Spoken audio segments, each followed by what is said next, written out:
శ్రీ గురుభ్యో నమః.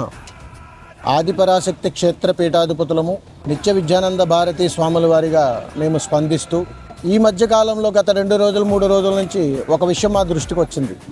పిఠాపురంలో కుంతి మాధవుని యొక్క దేవాలయ సంబంధించి కోనేరుకు సంబంధించినటువంటి ఒక ఇష్యూ, దీనిని మా దృష్టికి తీసుకురావడం జరిగింది.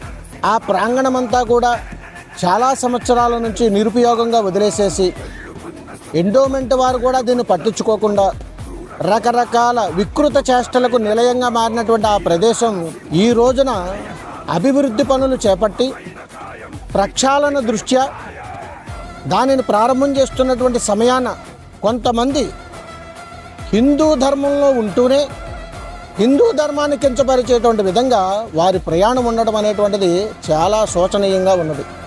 అక్కడ ఒక పక్క భగవత్ స్వరూపము, ఒక పక్క వేదమంత్రోచ్చారణ, ఇవన్నీ జరుగుతున్నటువంటి తరుణంలో అదే సమయాన అక్కడ పుట్టినరోజు వేడుకలు జరుపుకోవటము, అక్కడ మళ్ళా కేకులు కట్ చేసుకోవటము, దీనికి సంబంధించి అవి ముఖాలకు పూసుకోవటము, దీనిని హిందూ ధర్మాన్ని హేళన చేయటంగా భావనలోకి వస్తున్నది. హిందూ ధర్మంలో ఉంటూనే హిందూ ధర్మానికి సంబంధించినటువంటి ప్రజల యొక్క మనోభావాలను దెబ్బతీసేటట్లుగా మన ప్రయాణం ఉండకూడదని చెప్పి సభయంగా మీకు మనవి చేస్తున్నాను.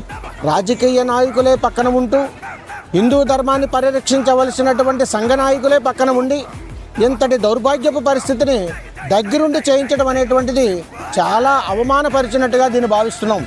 తక్షణమే ఆ ప్రదేశం ఎక్కడైతే జరిగిందో దానిని వేద శాస్త్రోత్తముగా బ్రాహ్మణోత్తములందరూ కూడా అక్కడ ప్రక్షాళన చేసి జరిగినటువంటి కార్యక్రమానికి తీరుగా అక్కడ నిర్వహించినటువంటి పెద్దలు కానీ, అక్కడ నిర్వహించడానికి సహాయ సహకారాలు అందించినటువంటి రాజకీయ నాయకులు కానీ తక్షణమే దాని క్షమాపణ చెప్పి అక్కడ జరిగినటువంటి విధానాన్ని ఉపసంహరించుకోవాలని చెప్పి సభావేదికంగా మనవి చేయడం జరుగుతుంది.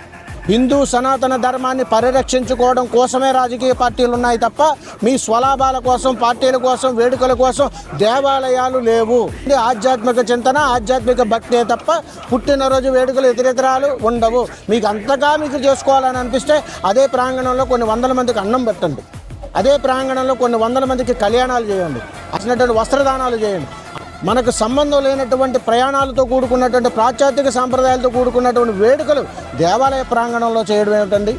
దీనిని ఎండోమెంట్ వారు ఒక్కసారి పునఃపరిశీలన చేసి సంబంధిత అధికారులు స్పందించి దానికి సంబంధించినటువంటి కార్యక్రమం మీద తప్పనిసరిగా నివేదిక వేసి ఇలాంటివి పునరావృతం కాకుండా తక్షణమే చర్య తీసుకుంటారని చెప్పి స్వామీజీ తరపు నుంచి మేము ఆదిపరాశక్తి క్షేత్రం తరపు నుంచి మేము స్పందిస్తున్నాము.